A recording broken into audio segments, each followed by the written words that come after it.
Hi, art students. It's time for another week of art work. And first, let's start off with Godzilla of the Week. We haven't had a vote lately. I've just been showing you the Godzillas, mainly because I'm running out of Godzillas. So we're not going to have a a survey to vote for the next one. I'm just going to find one that I haven't shown you yet, and I'm just going to show you next week. So next week it'll be a surprise Godzilla.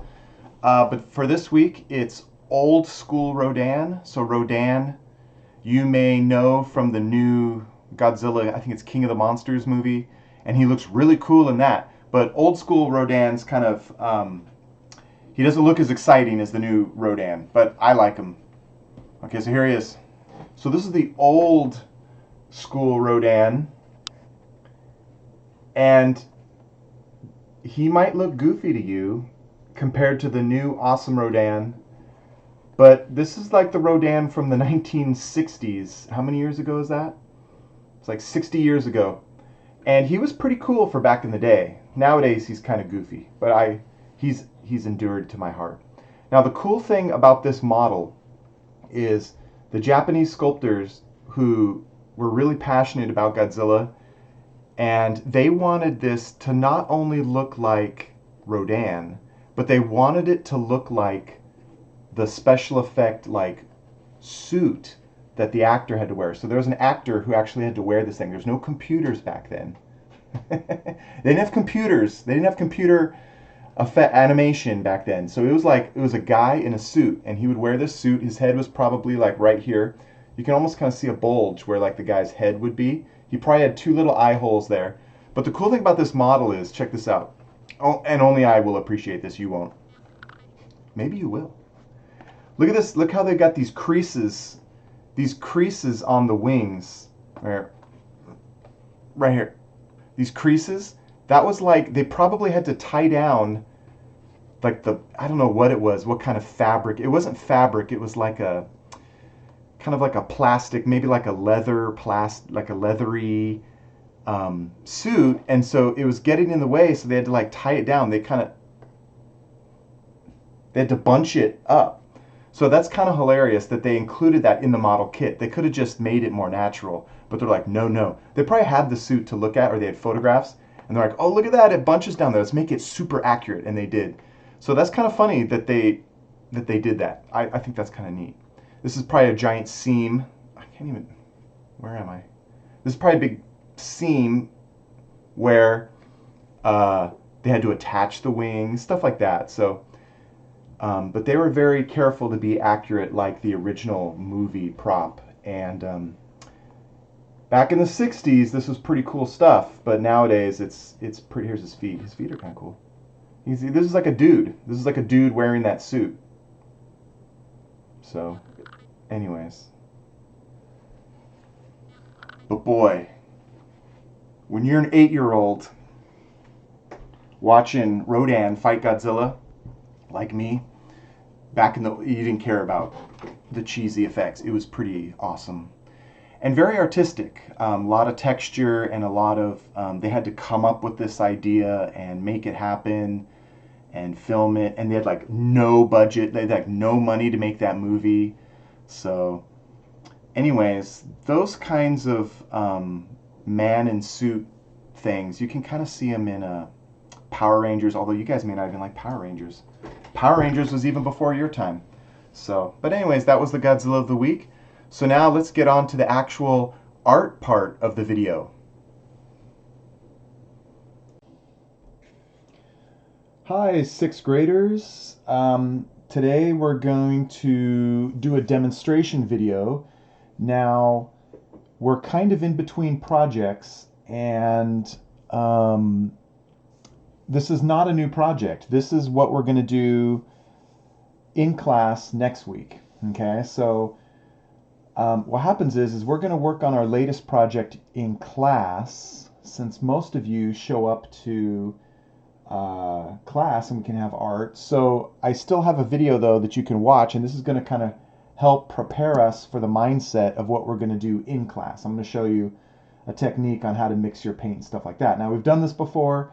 but I want to do it again, just so you can see it. You can kind of see how the technique of mixing paint for what we're going to do.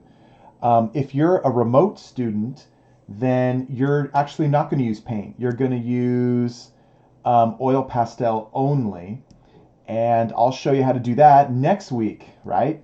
So hopefully you'll get your art supplies soon, and you'll be able to do this project um, at home with oil pastels. I kind of have them ready to send home. It's just when you have a next pickup day, you'll be able to get that. So that's that. So this demonstration I'm showing you is going to be for, it's called Forest Trees Project. So it's going to be Forest Trees Project. We're starting it next week in class. Some of you will have to wait a week because it's every other week, right, for art in classroom. So anyways, you'll just have to wait and watch the video, but I don't want to overburden you with too much stuff to do. So we are going to be working on this in class. If you're remote, you can work on it at home, but you won't be using paint. You'll be using oil pastels, and I'll show you that next week. If you need something to work on this week, finish up your other projects, right? You have to finish up your 3D shoe. So if you haven't finished that yet, you can just scroll down in Canvas to find the 3D shoe project. You can finish that. Bring that to school when you're done too. Even if I've already graded your 3D shoe, bring it to school when you get a chance. That way I can put shoelaces on it, right? And I'll fix it. Like if you had a little problem taping it together, I can try to fix it for you too. So, and it'll look neater. So bring it to school even if I've already graded it. And then we also have the flip book. So if you haven't finished your flip book, finish that. One thing about flip book is a lot of students are not adding color. They're inking it, which is good. They ink it, which is great. But add some color, whether it's color pencils or marker or crayons are the last. So hopefully you have some color pencils. You don't have to color everything. Like just watch the video. Like I just colored some parts of it. So don't neglect that. But anyways, you can work on that too if it's not finished. So make sure you finish those two projects if you're not finished. So I'm going to give you a demonstration on mixing paint. This is not an assignment. This is just something for you to watch and to learn. And then we will be applying this technique in class. Okay, so I'm just gonna I'll briefly show you again in class, but I'm gonna show you now so you kind of like are aware of it.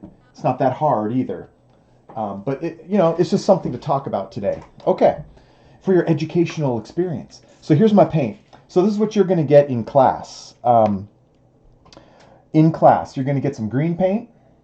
You're gonna get some brown paint. And you're going to get some water, which is off camera, and you're going to get kind of a bristly brush, probably a little bigger than this, but we're going to be painting a bigger tree, so that's fine. But for my demonstration, it's going to be kind of like this. Now the first step is, boy, maybe I do want to get this water in here. Oh, I can put it right here. Okay, it's kind of dirty, but that's okay. Okay, you can see the water. So we want to, you got to use water. That's the biggest trick. Whenever you use acrylic paint, you got to use water. Now, we've talked about like watercolor, where we use a lot of water and a little bit of paint, or gouache. Gouache is kind of in between. It's like some acrylic with some water. It's kind of like half and half almost. And then this is just acrylic. Now, whenever you use acrylic, you want to use some water. Sometimes when you do painting, you don't use a lot of water, but you always want your brush tip to be wet. So I'm just going to dip it in there, right? I got a little water here. Oh, you can't barely see it. You can kind of see it there. A little bit of water. But we need to use some water because we want our paint to flow. And you need to use, you got to use water. The more water you have, the more your paint's going to flow and be fast, right? And that's good. Typically, that's good. The trick is, though, you don't want to use too much water. It's like, oh my gosh, too much, not enough water, too much. What do I do? Well, I'm going to show you. And this will help prepare you. Worst case scenario, though, if you make a mistake, it's better to have a little too much water. Why? Because if you have a little bit too much water, your paint won't be as dark, and then you can always just paint on top of it again. So it's better to have, if you have to make a mistake. Obviously, you want to get it perfect. But if you had to make a mistake, it's better to have a little extra water than not enough. So I'm gonna get some water. I'm gonna kind of pool it here. You can kind of barely see it. Okay, so I got some water. Then I'm actually gonna I'm gonna get that water. Let's see. I kind of mixed a little bit of that water in, and I kind of, so now it's like I got watery paint in between, right? Okay. Now what you want to do is you don't just want to glob over all your brown, because we're going to use our brown for the trunk of the tree, but we do want to mix a little bit of brown in our green, so it's a little more neutral kind of. So I'm just gonna stick it in, but I'm not gonna stick it in the whole thing, just over here. So this is gonna be a little dirty. I'm gonna get some brown, not a ton. You can always, let's see. Psh, I need more than that. Okay, here I go. Wow, I need way more. Okay, that's pretty good. It's hard to tell, but it's some brown in there. It's kind of like more of an olive drab now instead of like a forest green. And it's not that much brown. It's just a little bit. You just don't want it to be super. You don't want it to be super green. You don't want it to be brown green. You just want to add a little bit of green. So it's a little bit more natural. Okay. Natural meaning like trees aren't perfectly green like that. Sometimes grass is perfectly green, but if, I don't know. Anyways, it looks better, trust me. Okay, so it's pretty wet. It's kind of, I don't know. That's kind of wet. Okay, so let's try it. Let's see if I have enough. Okay, so this is what we're going to do when we paint our tree. Remember, we're going to do this in class. You don't have to do this. You do not have to do this. This is just a demonstration. I'm just showing you. When we paint our tree, I'm kind of at an angle. It looks like I'm not at an angle, but I'm at an angle because of my camera. So we're going to kind of use the bristly brush and see, notice how the paint flows pretty good. Like it comes off the brush easily because I have water. And the nice thing about it is we get this like little wispy, you can kind of see it, like little wispy brush strokes, and that kind of looks like a pine tree, right? Which is kind of cool. In fact, if your brush runs out of paint, it gets kind of dry, you'll get more of that, the little pointy, wispy pine look. And so that's pretty good. In fact, let's see here. Yeah, that's pretty good. Okay, anyways, it's a technique, right? Okay, well anyways, I'm gonna get my paint again. So it's still pretty wet. I kind of mixed some. I still have my brown separate. I still have my green separate in case I need those for something else. We're actually gonna paint two trees in our project. We're gonna paint, one's gonna be shorter than the other. Typically we're gonna go like this. I'm kind of upside down here.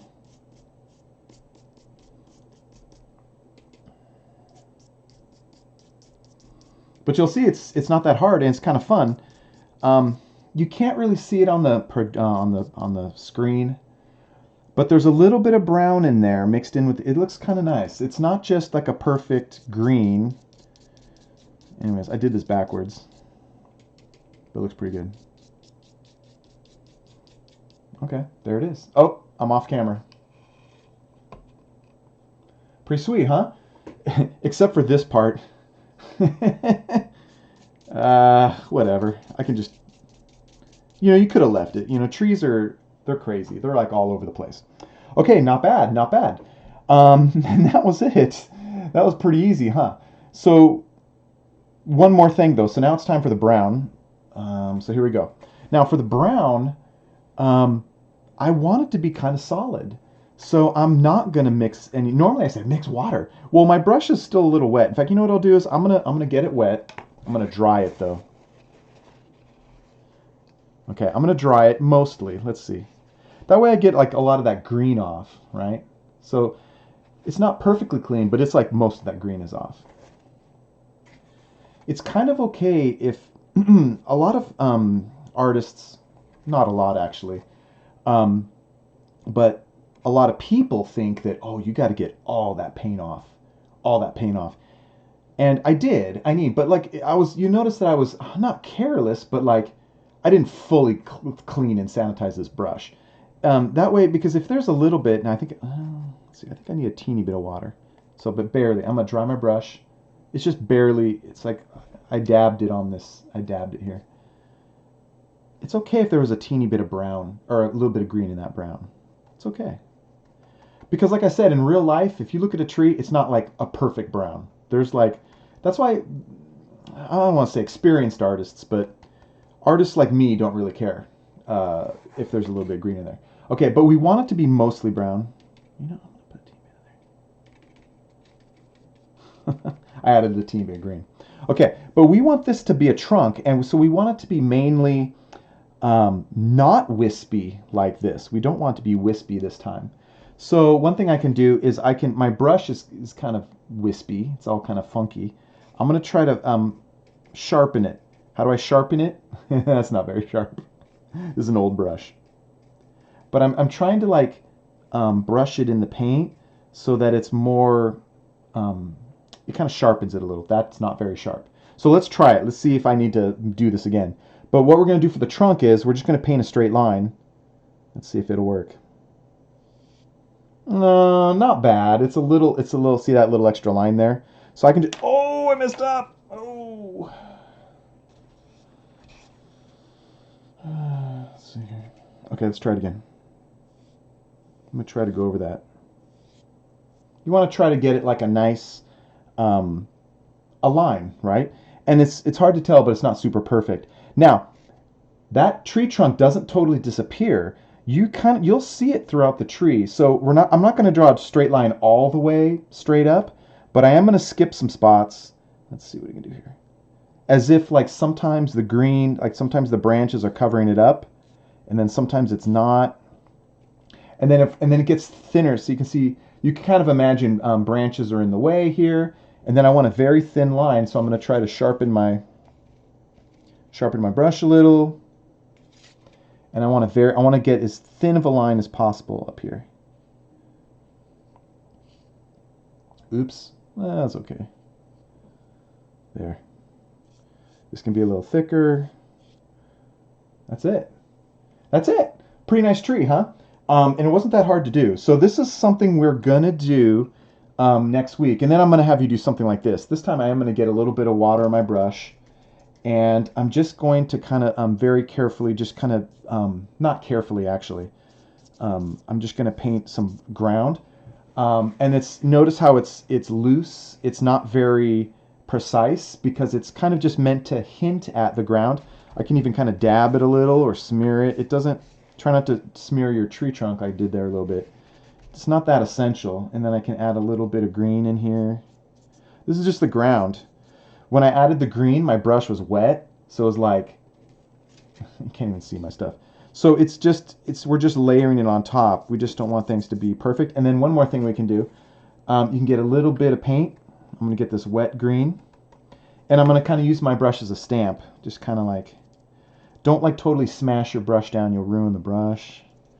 But I can kind of get some, this is kind of like what what's his name does, Bob Ross. Like he'll do all kinds of weird techniques like this. And then he'll use different brushes. Like he'll use that fan brush.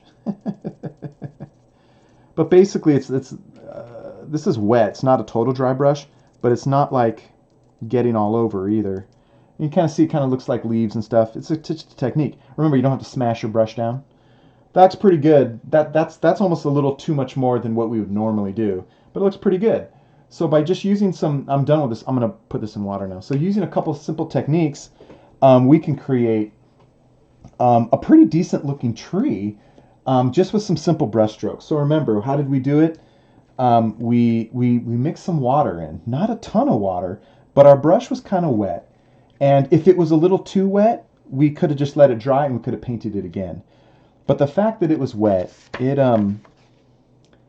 you can kind of see like, so the paint's heavier on some brush, some of the bits of the brush. And so some parts are darker, some are lighter. It kind of looks like a pine, it's like wispy.